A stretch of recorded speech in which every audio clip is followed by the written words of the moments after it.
భక్తి వర్ణ ప్రేక్షకులకు శుభోదయం. 29/3/2026 స్వస్తి శ్రీ చాంద్రమానం పరాభవనామ సంవత్సరం ఉత్తరాయణం వసంత ఋతువు చైత్రమాస శుక్లపక్ష ఏకాదశి ఆదివారం.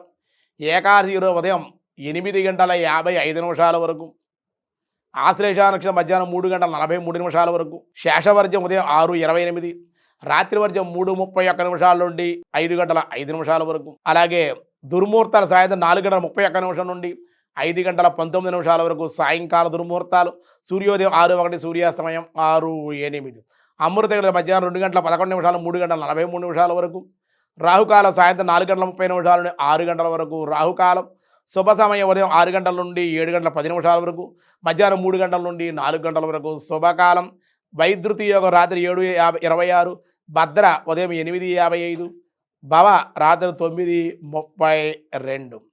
ఈరోజే ఏకాదశి 8:59 వరకు ఉంది. రేపు ద్వాదశి ఉదయం 7:39 వరకు ఉంది కాబట్టి 7:40 లోపుగానే రేపు ద్వాదశి పారాయణ రేపు చేసుకోవాలి. ఏకాదశి ఆదివారం కానీ అన్ని కార్యాలకు ఈరోజు చాలా అనుకూలం. ఈరోజు దినారంభ చక్రంలో ముందుగా మేషరాశి. తల్లిదండ్రులతో మంచి సంబంధాలు ఉండడం, దానివల్ల కొన్ని లాభాలు ఆర్జించే అవకాశం, ఆనందంగా ఉంటారు.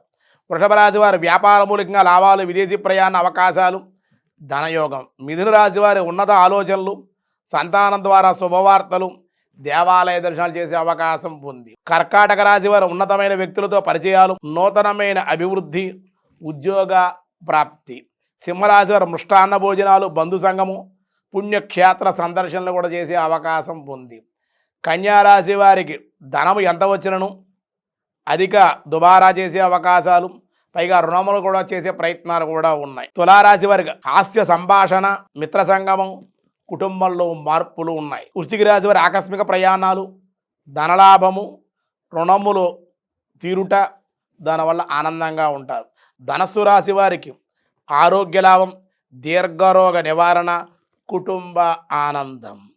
మకర రాశి వారికి ఉదర నేత్ర అనారోగ్య సమస్యలు, అధిక శ్రమ, అనంతర లాభాలు. కుంభరాశి వారికి సంఘంలో గౌరవము, సన్మానాలు, నూతన కార్యక్రమాలకి శ్రీకారం చుడతారు, దానివల్ల అనుకూలంగా ఉంటుంది. మీనరాశి వారికి చెడు స్నేహితులకు దూరంగా ఉండాలి, లేదంటే సంఘంలో గౌరవభంగా అయ్యే అవకాశాలను కొంచెం జాగ్రత్తగా ఉండాలి. ఏకాదశి ఆదివారం అన్ని కార్యాలకి ఈరోజు అనుకూలం.